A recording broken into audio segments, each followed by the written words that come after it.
Welcome to Total Retail Talks, your podcast channel for retail knowledge.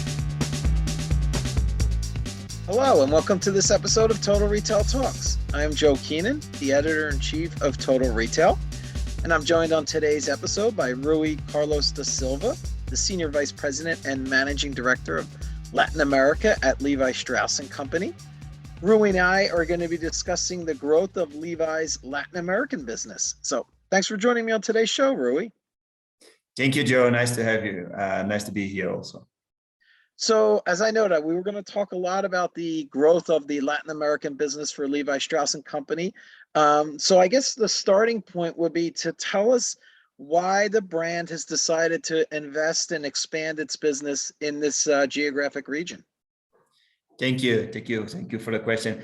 I think it's more about the opportunity, right? I think Latin America, it's still a part of the world that that we see a lot of opportunities, not only from a consumer point of view. It's a very youth region, as you know, a lot of big countries like Brazil or Mexico, but where the population in terms of youth is still very significant. So you have a lot of these millennials and the Z generation, the Gen Z. So I think still a lot of opportunities around that, around also on the marketplace, right? In terms of retail and wholesale, it's still a market that it's opening shopping centers, opening retail. So I think in terms of maturity, still quite different in terms of opportunity compared with the North Hemisphere or US or Europe. So I would say a market that for sure the brand sees as an opportunity, sees very positive momentum on the beginning of the year.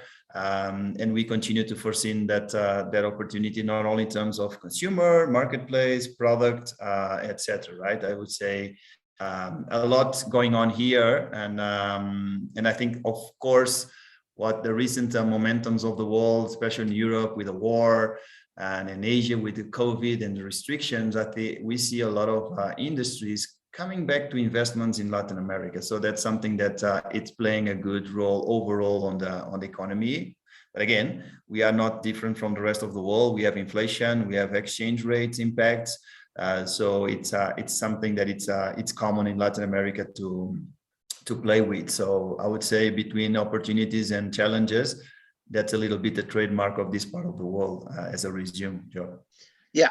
So thinking about the opportunity you talk about in Latin America, from Levi's perspective, does that mean stores? Does that mean increased digital penetration in terms of website and other digital communications with customers in those regions, or maybe it's both? Tell us a little bit about kind of the plan to really get awareness and capture market share in some of these countries that you've identified.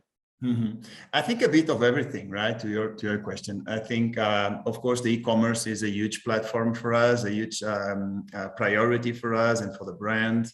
As I normally mention, e-commerce in Latin America is something that it's not the same maturity as Europe or US. As you know, it's something I would say not quite new, but it's still new. It's something around, I would say, 5 to 7 years. Brazil being the market with more advanced capabilities, and of course the consumer profile in Brazil that's much more fashion driven. It also helps on that perspective, but still a region in the world that you don't have the access of internet like we have in Europe or US, right? The 5G and internet penetration on our homes, it's still something that it's not on the same level, but for sure huge opportunity there in growing our ambition to be there. But at the same time, I always say this, and I think it's very positive to say that we are Latins, right? In Latin, we like to touch everything. We like to hug, we like to say hi to everybody. And after even pandemic, it's something that came back very strongly.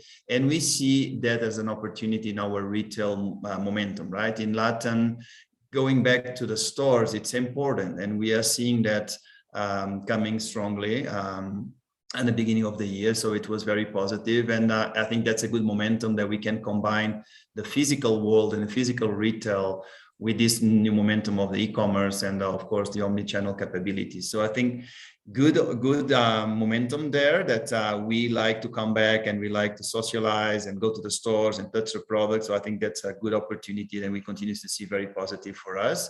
But a bit of everything to your question, right? Yeah. So I think it's happening. And it seems like you've kind of developed a strategic plan for how you're going to bring the Levi's brand into these different countries, this larger geographic region of Latin America. What have you seen from your customers in these countries and in this region as a larger demographic area in terms of their behaviors? Tell us what you've kind of seen as you've launched in Brazil and Mexico and some of the other countries that you called out. I think everything starts with this strong brand that we have, right? I think in this, and we learn a lot on through the history that in this after pandemic and after crisis, these strong brands, they emerge stronger. And I think it's not a joke. It's true. And I see each day more the consumers, they want much more than a product and the brand that is behind the product. I'm always saying this. It's about how the company and how the brand is positioning on the marketplace through their values and the way that we act in the community. And I think Levi's is all over the place in that perspective. So we are taking that to the next level also in Latin America. As for sure, you saw it. We opened our 5th Levi Strauss house in Mexico. With I think we're going to go there also a little bit. So I think these kinds of decisions that we took in the marketplace and were very well received by the customers overall and by the consumers for sure. More important for us, the consumers. And we see the partnership getting stronger with our accounts, that Levi's is a strong brand that emerged stronger. And we are in a good spot right now, taking the opportunities and seeing the marketplace very positively. I would say goes around those issues. So, Rui, you mentioned the Levi's House of Mexico, and that's such a big part of the efforts in Latin America. Tell us a little bit more about that concept and what that store looks like. Thank you. So I would say that the idea behind opening this Levi's House of Mexico is really to have our center of culture, not only for Mexico, but for Latin. We try to extend that to Latin. We are not that different in terms of as Latins all over the region, but it's our statement as a center of culture, as a brand in Mexico, right? Is where you can go, you can see where Levi's as a brand comes from with product. We have several rooms where you have the heritage of the brand with the 501, the trucker jacket, and everything that is this beautiful story of Levi's since the beginning. Then you have showrooms and rooms where you can experience what's happening on the floor right now at the stores. So it is the right momentum. Good is about the experience also, right? So you have a room where you can have your tailor, is a tailor shop, or you can have your trucker jacket customized, your 501s, whatever it is you want to bring it in. But we wanted to connect, as to my point on the beginning, with the culture of the country. So several actions. We are investing a lot in terms. One thing that's very important for us on the culture of Mexico is the food, right? We have a huge variety of food in Mexico, and I'm so proud of that. So we have a lot of chefs coming, doing some events on that the food is one thing that can express the culture of the country, right? And how we connect that with the brand at the same time. So again, I think it's a house, it's a place where we can also, for me, the best statement, foreseeing the future of this brand, right? How we are positioning ourselves as a premium brand, and we want to take this to the next level. So I would say overall, center of culture, take it to the next level, and a good experience as the brand on this House of Mexico. A place really to get to experience the brand, and it's not just about product. It's really about the experience. That's it, Joe. So Levi Strauss & Company is such an iconic brand here in the U.S. It's a household name. Tell us about the level of consumer awareness for Levi Strauss & Company in Latin America currently. And then obviously one of the goals is to grow that awareness. What are you doing in terms of the marketing efforts to generate consumer awareness for Levi Strauss and its products in these other areas of the world outside of the United States? Yeah, good question. I will repeat a lot of this word of opportunity, Joe, and forgive me about it, but it is a lot about opportunity, even in terms of awareness and in terms of brand equity, right? I think the brand, each time that we continue to deliver these strategies, and of course, opening stores and having the right product on the right time and the right teams, etc., we continue to see this. The awareness and the equity, of course, getting stronger and being more positive.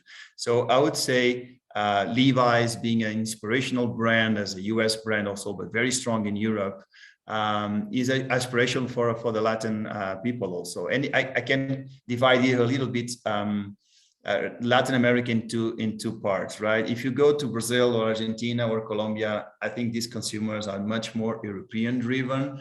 They are European inspiration as a whole, as a fashion inspiration. And if you take Mexico and probably Chile, they are much more US driven because, of course, of the geography and the influence of US very next to Mexico. But even though both inspirations very strong for the brand on the values and the history of the brand. So Latins, they love what stands for Levi's and of course the product and what means for them. But is a kind of a statement brand, right? To your point.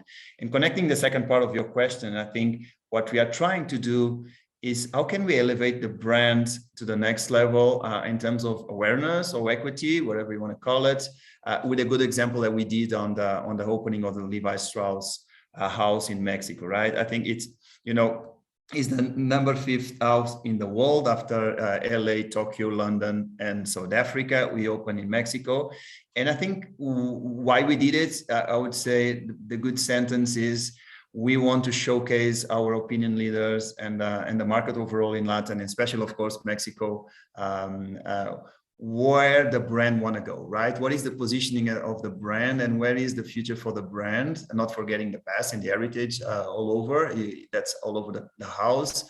But I think it's a good statement how the brand is positioning for us to foresee where we see this future of the Levi's brand in Latin America, connected always with our culture. And it's a very rich region in terms of culture, and especially Mexico. So I think that's a good example to your second part of the question, where we want to take it and continue to build this awareness and momentum and gain equity and market share, of course, all over the big countries in Latin America. When you think about the customer experience for your Latin American customers, is it where you're trying to replicate what the customer experience is like here for the North American, the US customer? You talk about kind of the different cultures and the different ways, different behaviors of customers, even within some of the different Latin American countries, Mexico versus Brazil. Customers may behave differently. Tell us a little about how you try to adapt the customer experience for each individual countries, while also maintaining and trying to stay true to the brand values that Levi Strauss has really created over so many years of its existence. Yeah, good question. I think trying to be unique, I think we want to create our own, right? I think we are not stupid not to see what's happening in the US as benchmark and best practices, and Europe, of course, being more fashion or lifestyle driven. I think Latin, to your point, is so diverse from Argentina to Mexico and to Central America. But at the same time, we have a lot that we can take from the US or take from Europe and create our own. I think Latin is creating I'll say each cluster is different, right? The same brand, the same product. Actually, we have a peculiar issue in Latin America. I don't know if you know, Joe, but in the entire region, we have different seasons, right? When it's summer in Brazil, it's winter in Mexico, and the other way around. So we need to play it that way around. It's a large cluster, we call cluster or region, compared with North Hemisphere. So we need to be dynamic about that one, and the consumer have different needs, and it's to your point, completely different from one country to the other.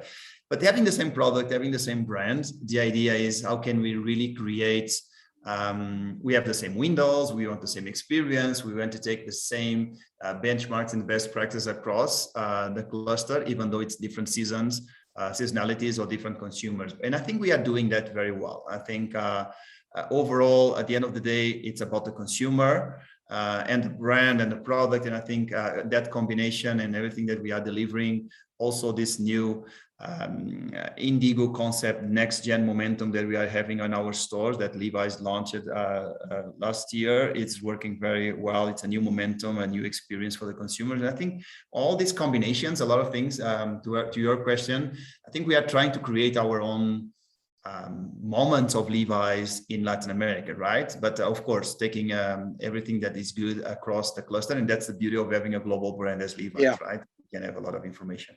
Yeah, you get all that data, your learnings from these different markets, and then you try to apply what you think is the customers telling you they want. And I think that was a great example, Rui, of, I hadn't been thinking about that in terms of the different seasons for, within seasons in South America, not being in sync with what you're seeing in Central America and Mexico. So from a merchandising perspective, I would imagine that creates some challenges. And then other things like, when I think about like payments, like do customers in Argentina and Brazil and, want to pay for their purchases in the same way that customers in Central America might, or in Mexico might? Like, talk about some of those individual unique characteristics as to each of the markets that you're serving. Yeah, challenging, right? It's very challenging, different. As you know, Argentina can be a good example where you work with inflation around 40% a month.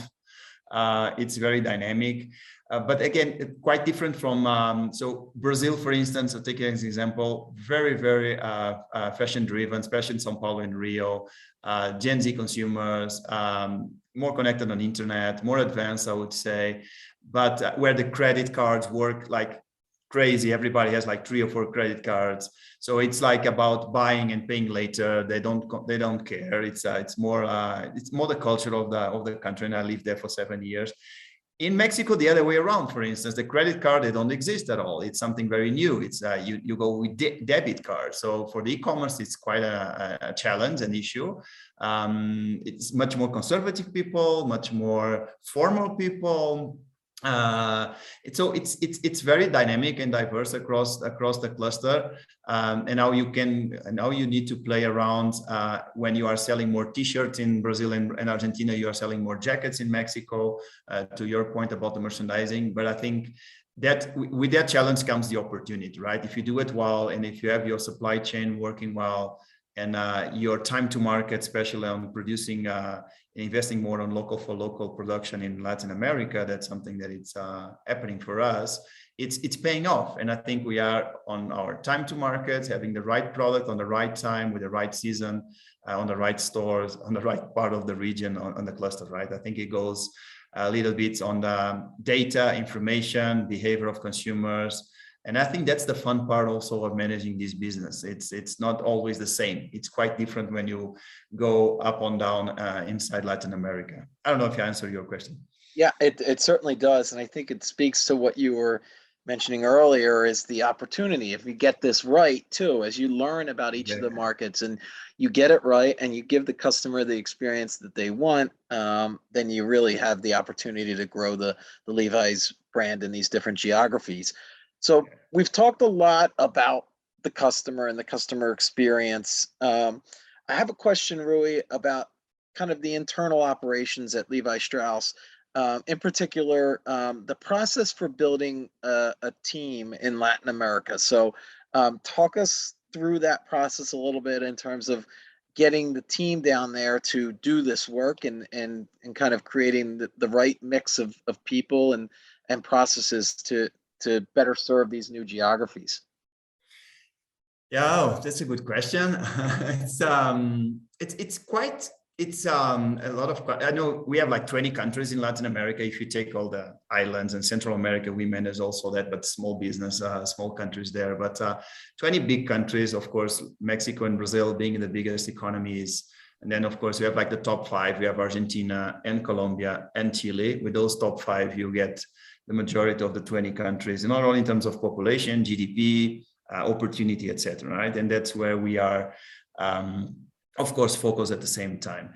I think the beauty also here is it's the diversity of of the countries, right? It's so different. And I lived in Brazil for a while. I'm living in Mexico, but I travel around. It's so different from a consumer point of view. The way they demand the brand and the product that they want, apart from the seasonality, of course, that connects, but the way that the Colombians or the Brazilians and the Argentinians are much more fashion driven than the rest. But it's also that the challenge and the fun part of working with diverse people, right? I think inside each country, and of course Mexico and Sao Paulo being such an international cities, Mexico is 26 million, Sao Paulo is 21 million. So you have everything there on a day-to-day basis. And actually in our teams, we have people from everywhere. We have, so I'm Portuguese actually, for instance. And we have people from, of course, from Brazil. We have people from Canada, for instance. We are bringing a lot of talent to these big cities, especially these two big cities that attract a lot of talent right now. It's something that we want to continue to foresee as a diversity team. But again, never forget this the culture and what is the strength of this countries in terms of culture and how we can connect with the brand and the opportunity. I think it's, of course, the America iconic inspirational brand. It's always very important to have it there, but we want to each day more bring what is the culture of each part of this cluster connected with the brand, right? And I think that's what we try to do with the house in Mexico. If you go there, you see Levi's, yes, the brand there, the product, but you see Mexico and you see LATAM. So that's very important for us, how we can continue to connect the culture and the communities and what is our statement as a brand through product, but the way that we continue to operate in LATAM. Yeah. So thinking of where you're at now, the Levi's brand is really scaled and it's grown in this region of the world, Latin America. Where you're at today versus where you think the next opportunity, the future holds for the Latin American business for Levi Strauss. Tell us what will be some of the keys in your mind, Rui, to continue that positive momentum and the growth that you've already seen in the Latin American business. Wow, interesting question. And I know probably here is going to be tricky, but I think the consumer at the core it's the most important, right? You need to continue to listen to the consumer. It goes so fast, to your point about being also on time on e-commerce, but not forgetting the physical world. And we continue to have a very important fleet of stores, not only in wholesale, in retail. So it's an important part of our business. But so I would say consumer focus, the retail opportunity continues to be here. I think it's something that it's true. We still see landlords investing and investments coming to Latin America. So I think that's something. Our operation model needs to be another one. So we need to continue. The world is going to continue on a challenge period in terms of supply chain, in terms of logistics. So I think that's something that needs to continue to be in our priorities moving forward. But and again, the product part also, you mentioned a little bit during the interview. I think the product being more on the seasonality opportunities. When you need shorts, you need to have shorts, you need to have the t-shirts, you need to have your sandals. You need to play around very well inside this cluster. What is the reverse seasonality opportunity? And that needs to be like perfect, right? Your supply chain, your product and your pricing and everything needs to work so well. But I would say still a lot of issues that can be an opportunity from product to consumer. Of course, continue to invest on the brand. And we are expecting a lot on this big investment that we did with the house in Mexico. I think this will take us to the next level on the way that we are positioning the brand and we want the consumers to see us as a lifestyle brand for the future. So I think we are building the right platform and with the right solid platform, I would say, in terms of the several issues I mentioned that could bring us to continue to foresee this opportunity in this part of the world, I would say, Joe. Yeah. And well, you've certainly gotten off to and built a strong foundation and gotten off to a very a nice start. And it's this, as you say, continually improving and learning more about the customer and, physical retail being an opportunity, operations, having that customer-centric culture that you're trying to build can yield future success. So I want to take the opportunity to thank Rui Carlos da Silva, the Senior Vice President and Managing Director of Latin America at Levi Strauss Company, for joining us on today's episode of Total Retail Talks. Thanks for joining me, Rui. Thank you, Joe. Thank you. Thank you for the opportunity. Hope to see you again in the near future. Thanks for listening. For more information on this podcast, please check out our podcast channel page at mytotalretail.com/podcasts for show notes. Total Retail Talks is available on Apple Podcasts, Google Podcasts, Stitcher, and Spotify. Make sure to subscribe on our podcast channel page as well. If you've enjoyed this episode, please take a few moments to rate and review this podcast. Thanks, and until next time, this has been Total Retail Talks.